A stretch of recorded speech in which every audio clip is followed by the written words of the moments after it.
Today we talk about Pak Sau.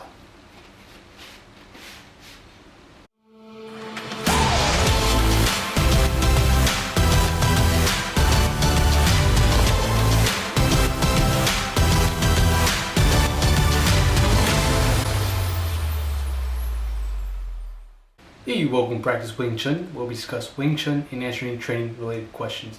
My name is Edgar, and this is episode 60 of Practice Wing Chun. So today we're going to talk about Pak Sau. And before we begin, I just want to say that I am not especially good at using Pak Sau. It is not one of my strongest techniques, and the reason why is because Pak Sau doesn't really work for me, because when I partner up with the other students in my class, people are usually either more physically stronger than me or physically bigger than me. And I have to adjust my Pak Sau so that it becomes effective. And one of the things that I do when I do Pak Sau is I have to rely on closing the distance. I have to rely on stepping in to make the Pak Sau work. If I just do it from my position without moving, it really goes down to kind of who's stronger, right? And the goal isn't even to like fully deflect the attack all the way, just enough so that it goes, it deflects away from my central line. So as long as it's here, the punch will not be able to come through here. So I just gotta hold it so it's there. I don't have to like push it all the way, just enough so that's away from my central line. Now, once again, if a person is physically stronger than me or faster than me, they will probably get past my Pak Sau. And that's something I know is a weakness of mine, so I'm willing to admit. But, you know, sometimes I do, there are moments where I feel like Pak Sau does work for me, and that's usually when the person, my opponent, is using full force, right? Full force. It makes it easier for me to just kind of like use less energy to redirect theirs. So when that happens, no problem. Pak Sau works perfectly for me. But when they're kind of more advanced, when they can control their power and their speed, I really can't do much.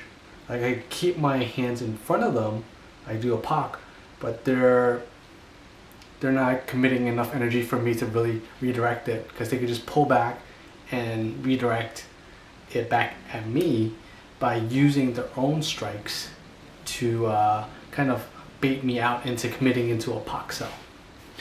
So once again, this is why I try to focus on closing the distance when I Pak Sau, because I know that I can't just do a Pak Sau. I need to follow up with something else.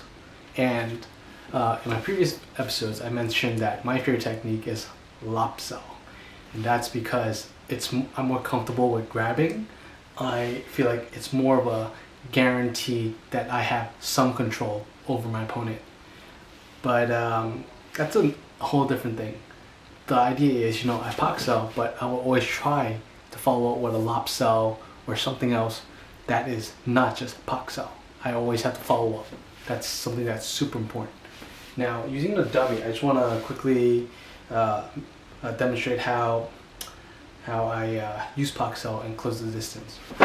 So normal Pak Sau would be from here or even from outside. Right? But what I need to do is I need to step in and move them and disrupt my opponent's central line with my Pak and stepping in. And that's because if I just do it from here, if they're stronger than me or if they want to resist me, all they have to do is retract their arm or just go like around my arm, and they have the distance to kind of retaliate and counter strike. But if I close the distance and I'm this close, they have to step back to retract or counter attack.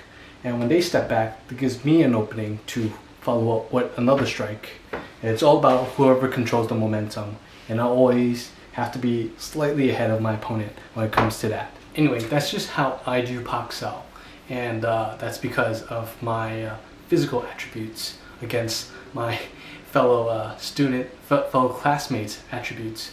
And maybe for you, you may be much better at it because you may be physically stronger, physically bigger. But you know, everyone has their own way of making the technique work for yourself.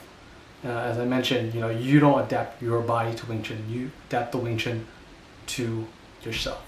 Okay, so let me know how you do Pak Sau, and if you have any difficulty with it, how do you adapt your Pak Sau to you? So until next time, keep training.